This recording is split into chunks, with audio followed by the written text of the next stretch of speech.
Ya, siap. Baik, Assalamualaikum warahmatullahi wabarakatuh. Ketemu lagi kita di obrolan YouTuber, bincang-bincang santai kali ini bersama Bung Udin, ya, dari negeri antah-berantah. Di pinggiran sana. Saya di negeri mana nih? Pinggiran laut. Baik, Bung Udin, ini ada beritanya yang agak nyeleneh dikit ya. Itu ada celetukan dari salah satu politisi atau apa gitu.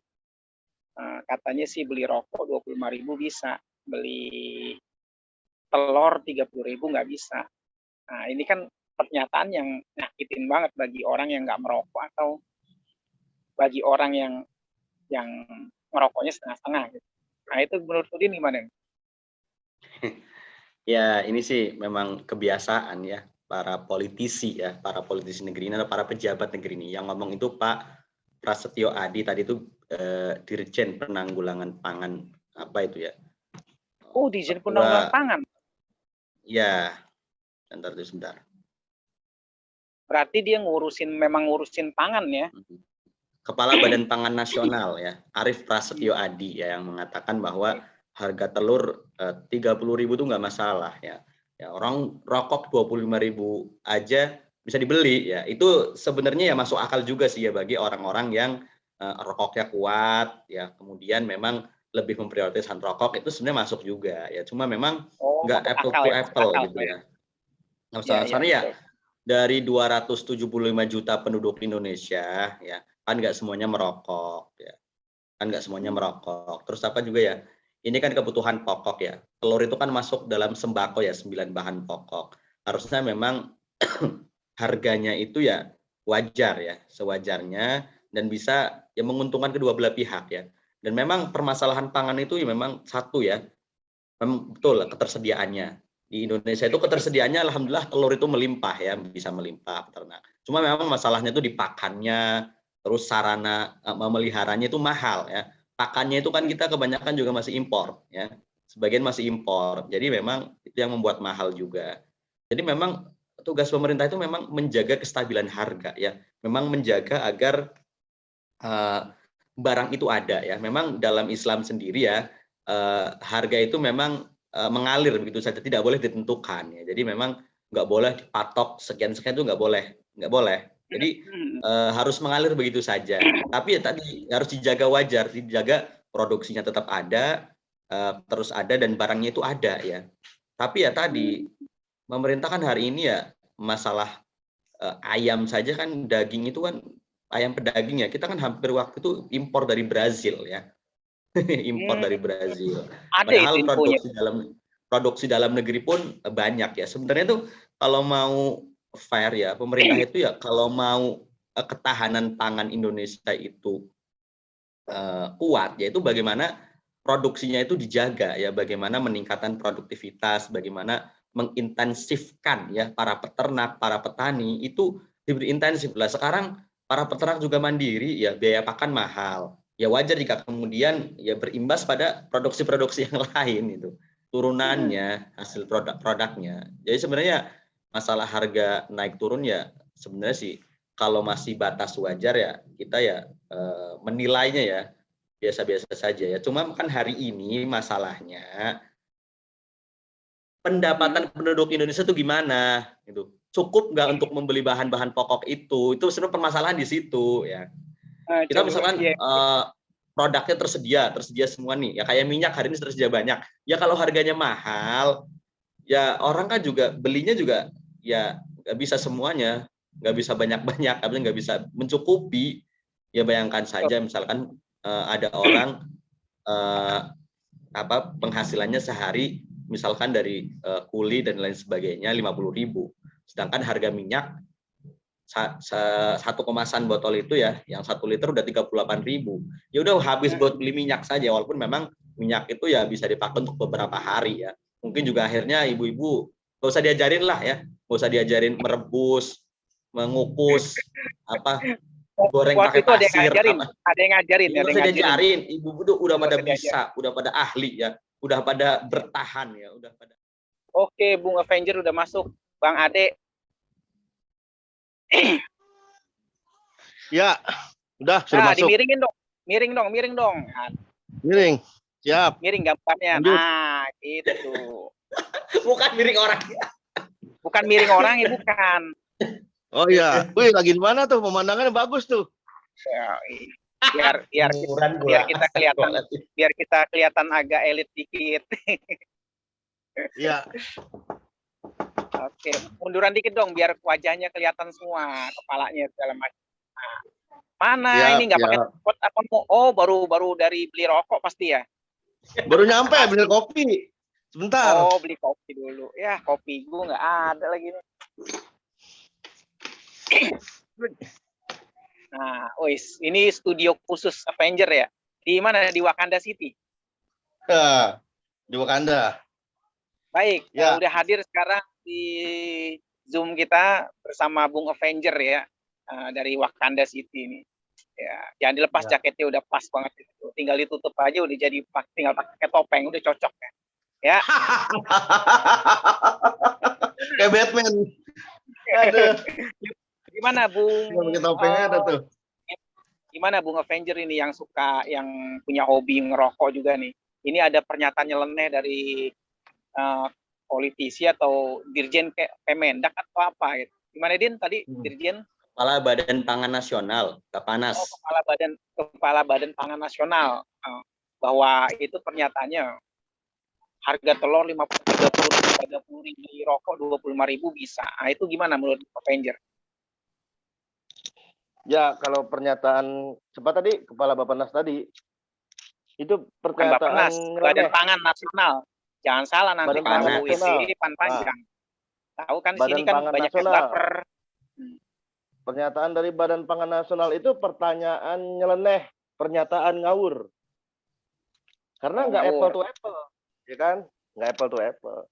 Kalau misalnya dibandingin harga Pertalite itu lebih murah daripada Pertamax, itu bisa. Pertamax mahal, 12.500. Pertalite 10.000, itu bisa. Karena apple to apple kan, bensin sama bensin. Nah, kalau ini pertanyaannya bensin sama kebutuhan rokok misalnya. Yang nggak apple to apple, pertanyaan yang nggak adil lah gitu. Ya sekalian aja. Presiden Jokowi lebih baik daripada Presiden Kemal Atatürk misalnya. Atau Batman lebih baik daripada Superman gitu kan. Kan nggak apple to apple. Superman kan dari luar antah berantah gitu kan, planet mana itu kan. Batman dari planet ya kan, nggak apple to apple. Pernyataan ini seolah-olah indikasinya menandakan penggiringan opini supaya kenaikan BBM ini publik harus menyikapi dan menanggapinya dengan biasa aja. Oh, anggap nggak ada apa-apa ya, santai aja, yang penting masih bisa dibeli, telurnya ada gitu ya. Padahal nggak sesederhana itu, nggak sesederhana itu. Kalau rokok yang beli laki-laki, kebutuhannya juga nggak penting-penting amat, beli juga kagak, nggak beli juga nggak apa-apa. Kalau bensin itu kan tidak hanya kebutuhan pribadi, bensin itu kebutuhan, bahkan kebutuhan nasional, kebutuhan masyarakat. Misalnya tukang sayur, misalnya Bang Udin jualan sayur, kan mau nggak mau beli Pertalite ya kan, pakai motor, jualan sayur di gerobak, jualan bakso pakai motor, mau nggak mau kan para pedagang-pedagang tadi, ya kan, yang ada Pertalite-nya naik itu, mau nggak mau mereka harus menaikin harga jual. Ujung-ujungnya apa? Ujung-ujungnya daya beli masyarakat nurun deh. Yang tadinya bisa beli bakso harga 10.000, tiba-tiba jadi 19.000. Tiba-tiba beli somai, tadi bisa goceng, bisa 2.000, tiba-tiba beli somai 10.000. Jadi Pertalite naik ini berdampak sistemik tuh. Kalau rokok naik itu berdampaknya hanya kepada individu gitu, nggak masalah. Mau ngerokok silahkan, guys, sudah gitu kan. Iya, nggak ngerokok juga nggak mati, ngerokok mati kan gitu. Tapi kalau udah kan ini perbandingannya bukan sama bensin, maksudnya dengan telur gitu. Nah, telur. Nah, ini perbandingannya dengan telur, rokok dengan telur kan nggak nyambung. Kalau rokok dengan nggak nyambung. Dengan tembakau, dengan apa tuh namanya? Bahan rokok apa tuh namanya? Tembakau lah, apalah. Gula, garam lah gitulah. ya lah itu masih masih agak nyambung ya. Ini dengan telur gitu. Telur, tembakau dengan telur nggak nyambung. Eh, nah ini kan banyak juga pernyataan nyeleneh begitu ya. Terus udah nyeleneh, nyinyir lagi. Kayaknya Iya, nyalahin rakyat terus. Nah itu gimana menurut Bung Avenger? ya nggak bisa begitu aja lah nyalain rakyat. Bagaimanapun juga apapun masalahnya yang ada di kebijakan penguasa, rakyat itu kan cuma korban. Masa sederhana itu nggak mikir? Rakyat itu cuma Ya, korban. iya, Justru tapi kan kayak nanti sekarang nih. tunggu tuh, walaupun naik BBM nanti kan ada BLT, ada yang untuk warga miskin, jadi yang warga yang punya duit yang nggak dapat BLT gitu. Nah itu menurut Mas Avenger gimana? BLT-nya juga kan konteksnya BLT bukan bantuin gitu, bantuin secara kemanusiaan. Tapi BLT yang akan turun nanti, BLT yang terindikasi diduga BLT untuk kepentingan politik. BLT politik. Bisa jadi Tapi kan 2024. intinya, yang penting kan intinya ada BLT dulu. Rakyat kan seneng daripada pemerintahan sebelumnya nggak ada naikin harga tapi BLT nggak ada. Anda menurut Wajar gimana? Ya itu namanya kalau bisa dipermudah kenapa dipersulit? Mendingan uang buat keluarin BLT itu dipakai buat subsidi kan ketahuan, jelas. Ya udah. Sekarang bergeser ke berarti dah, ya kan? Bung Udin di negara antah berantah. Ini gimana ya Bung Udin? Kalau BBM naik tuh biasanya ada BLT, biasanya diduga. Nah itu gimana Bung Udin, BLT Bung Udin?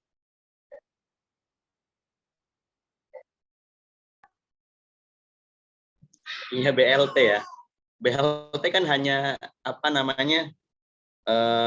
berapa sih paling kemudian mencukupi BLT itu.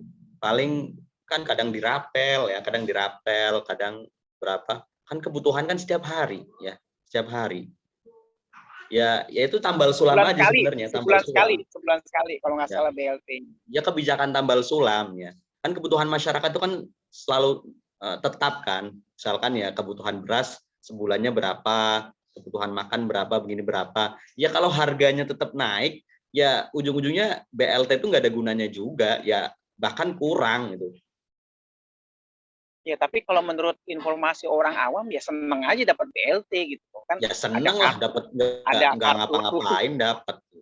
Ada kartu sembako, terus lagi dapat duitnya juga masuk rekeningnya, itu gimana itu? Kalau nggak salah sih dari kantong BLT itu dulu pernah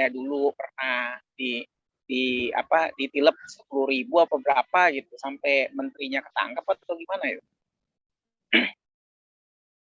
Ya itu biasa. BLT kan juga di atasnya biasanya sudah ada penyunatan ya.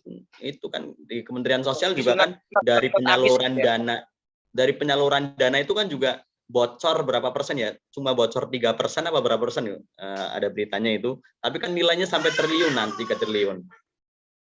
Coba dikonfirmasi dulu bentar. Ya, nah kalau Bung Avenger ini pernah dapat BLT nggak? Jangan-jangan muka pernah dapat BLT kayaknya nih.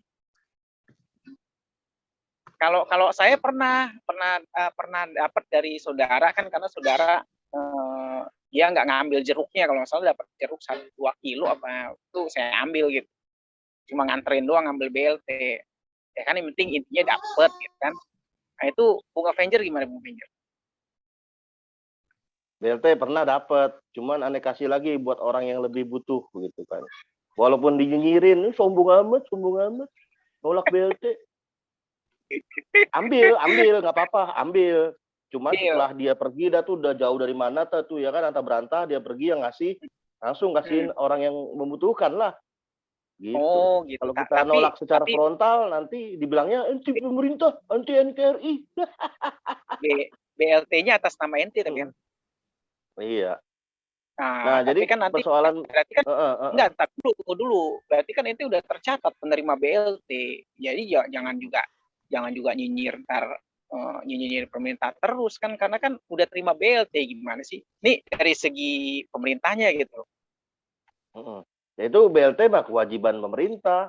Permasalahan kita itu kritis ini, hak kita kritik, mulut kita, ya kan, konten-konten kita. Ntar Apa kan urusan? ada komen di bawah, berarti Heeh. lu nyinyir pemerintah makan BLT juga. Itu gimana? Ya, pada intinya BLT itu, ya itu kan kewajiban rakyat, siapa aja bisa dapat, orang kaya pun bisa dapat BLT. Kan kewajiban. Permasalahan Jadi itu kita nggak kritik apa mesti enggak, orang itu kan miskin, urusan kita. Heeh. nggak Jadi- mesti orang susah, jadi- nggak mesti orang susah. Nggak mesti. Orang-orang kaya itu jangankan BLT, subsidi aja wajib dapat, pertalite, listrik wajib pertalite, yang listrik gitu. Subsidi itu kewajiban pemerintah. Kalau perlu jangan kasih subsidi, kalau perlu digratisin, gratis kan gitu. Sayangnya Kalau bisa pemerintah dijual, kita kalau bisa nggak bertanggung dijual, jawab. kalau bisa menguntungkan ngapain gratis sih? Nah, persoalannya di situ. Pemerintah ini seolah-olah menganggap bahwa bantuan langsung tunai BLT ini adalah jurus andalan hampir di setiap masalah apapun. Berulang Oke, kali BLT, ya kan? Padahal realitas pemberian dana BLT justru menimbulkan masalah yang tidak ada ujungnya. Mulai dari konflik para pejabatnya sendiri, ya kan, nepotisme. Ya udah. BLT Ya udah. ini juga menimbulkan kenaikan beban negara yang berimbas pada pajak. Oke, Ujung-ujungnya stop. apa? Pajak dinaikin Nah, udah karena pajak. BLT. Ya udah Heeh. stop, yang penting pokoknya intinya ente pernah terima BLT gitu ya, tercatat gitu ya. Pernah dong, woi, masa nggak Oh, pernah? iya. Pernah Oh. dong, bismillah. Stop. Berarti dukung juga program pemerintah dengan BLT ya. Siap, top. Balik lagi ke Bung Udin. Gimana Bung Udin tadi, Bung? Soal BLT ini. Ya, itu kan BLT memang kebijakan yang diambil ya ketika pemerintah biasanya menaikkan BBM ataupun untuk membantu meringankan beban rakyat, akhirnya diambil kebijakan bantuan langsung tunai. Itu kan terjadi di era Presiden SBY dulu kan, dan ternyata juga akhirnya dipakai juga oleh Pak Jokowi ya, dan ya sama-sama juga akhirnya kan, tetap aja kekurangan ya. Karena ya tadi tetap masyarakat itu harus tetap mencari uang untuk menutupi kebutuhannya ya. Tetap saja BLT itu nggak bakalan mencukupi gitu. Kecuali pendapatan rakyat udah naik ya, pekerjaan tersedia ya. Sebenarnya kan BLT itu apa gunanya kalau kemudian rakyat yang nganggur ya. Misalkan rakyat yang nganggur nih, sebulan dapat BLT apa cukup? Sebulan itu 300.000. Kan enggak. Dan itu kan selama apa BLT itu setiap tahun ada, setiap bulan ada kan enggak. Berapa bulan sekali doang. Ya, kalau rakyat yang nganggur, gimana dia memenuhi kebutuhannya? Itu kan, nggak nyelesain masalah juga gitu. Ya sebenarnya tambal sulam aja, jadi agar terlihat pemerintah itu ya bertanggung jawab, itu saja sebenarnya. Oh gitu ya. Baik. Dengan statement tersebut, nah berarti nanti kita tunggu aja keputusan pemerintah apa menaikkan atau tetap dengan harga yang sekarang gitu ya, atau mudah-mudahan malah turun gitu ya. Tapi ya kalau di negeri Wakanda, di negeri Gotham City, di negeri antar bangsa itu kayak susah ya kayak gitu ya. Tapi nggak tahu di Indonesia, mudah-mudahan bisa terjadi.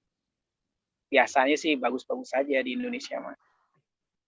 Baik, itu aja nih obrolan YouTuber kali ini udah kita akhiri dulu. Makasih banyak nih dengan Bung Avenger di Wakanda City, dengan Bung Udin di